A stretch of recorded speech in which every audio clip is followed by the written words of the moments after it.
बिस्मिल्लाहिर्रहमानिर्रहीम। अस्सलाम वालेकुम फ्रेंड्स, क्या हाल चाल है, कैसे हैं आप सब। ये हमने बाड़े की छत डाली है, बकरियों का बाड़ा तैयार कर रहे हैं। यानी कि ये उनका शेड था और उसके ऊपर हमने सिरकी की छत डाली है।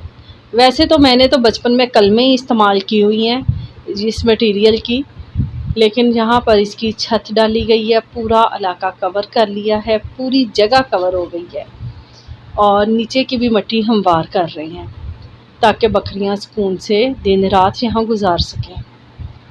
साइड पे फ्लैक्स लगाया है, इसके ऊपर भी फ्लैक्स डाला है। अभी शायद मज़ीद और भी काम हो, लेकिन ये कि छत काफ़ी हद तक रेडी हो गई है, बारिश से बचेंगी और धूप से बचाएगी। बड़ी अच्छी फीलिंग आ रही है, गर्मी का एहसास नहीं हो रहा, मौसम भी मुनासिब लग रहा है।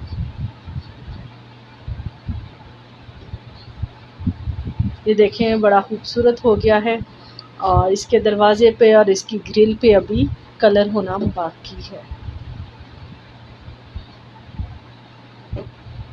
लोहे पे पेंट हो जाएगा तो फिर जंग लगने का खदशा कम हो जाएगा। अब शेड तो खाली है, सवाल ये बकरियां कहाँ हैं। इनको हम बाहर ले गए हैं सामने, और ये यहाँ पर घास खा रही हैं और भी पौधे चर रही हैं। बड़े सुकून से ये यहाँ पे खा पी रही थी। मैंने छापा मारा, पहुंची यहाँ पे, देखा इनको। पता नहीं इनको धूप में क्या मज़ा आ रहा है। धूप काफ़ी तेज़ है, दोपहर का टाइम है, 1 डेढ़ बज चुके हैं और ये आराम से यहाँ चल फिर रही हैं और खाना खा रही हैं। एक दो तो आराम कर रही थी। ये एक पोल्ट्री फार्म होता था किसी ज़माने में, अब यहाँ पर कुछ भी नहीं है। तो फ़िलहाल आर्जी तौर पर बकरियों को यहाँ ले आए हैं ताकि इनका शेड रेडी हो जाए और ये फिर चली जाए वहाँ। ये मेरा बेटा है जो कि बकरियों की हिफाजत कर रहा है, इनको चरा रहा है।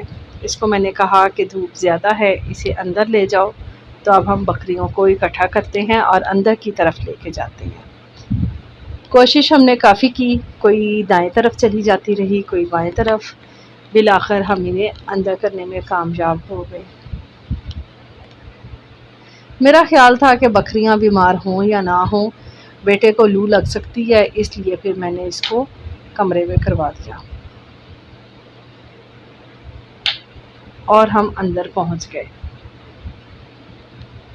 ये काफ़ी खुली जगह है और साफ़ सुथरी तो नहीं है, लेकिन ये कि धूप से बचाती है और इसकी छत भी ठंडी है। यहाँ पे पहले भी बकरियाँ आती रहीं, इसलिए आराम से इधर उधर चली गई हैं। साथ ही खेत है और यहाँ पे एक कारपेट का पीस बिछा हुआ है, इस पे चादर बिछाई और बैठ गए। बकरियाँ इस जगह से मानूस हैं, इसलिए पूरे पोल्ट्री फार्म में फैल गई और हमसे दूर दूर चली गई हैं।